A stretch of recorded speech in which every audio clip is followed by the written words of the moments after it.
Alrighty, welcome to Making Things to Make It Through. For another video this week, we are tying a sow bug, or grubby looking bug.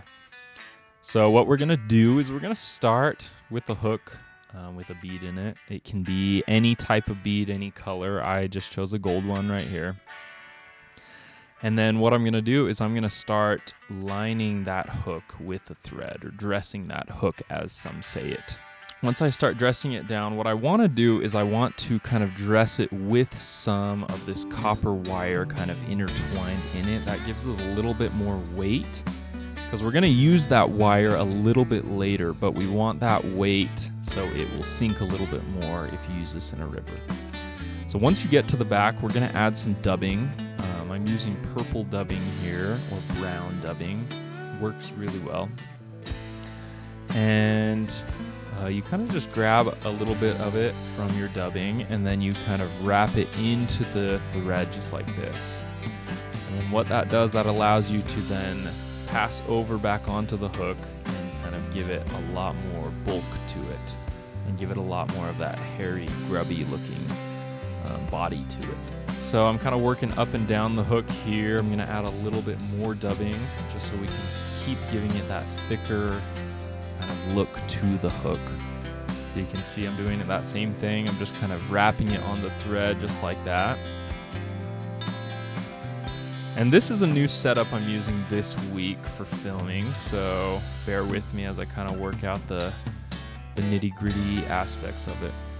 So now coming back to that wire, what we want to do is counter wrap that wire around the body. So counter wrap, just wrap it the opposite way that you've been threading that line. And that just kind of makes it indestructible. That kind of makes it, keeps it from falling apart when you're fishing it, and especially if a fish hits it. So once you get that thread kind of to the bead, you're gonna helicopter that off. So it breaks the thread, but it's locked, or it breaks the wire, but it's locked in with some of that thread that you put in there. Just like that. So now what we're gonna do is do a thread finish. I still need, or a whip finish, I meant to say. A whip finish is another one of those skills that it comes in handy a ton when you're doing these fly tying. So maybe I should record a video of me doing that so you guys can kind of follow along. But that kind of finishes it, so it's not going to unravel. And then what I do just to top it off is get some of this red thread, and then I just add a little bit of layering to just the bead of the hook. Just right under the bead of the hook, I should say. And then I'll do the same thing. I'll trim off that tag end as close to it as possible, and then I will get out that whip finish again and give it another little whip finish. So this just attracts the fish a little bit more. So this is going to look like various types of bugs that live at the bottom of rivers or bottom of lakes and things like that.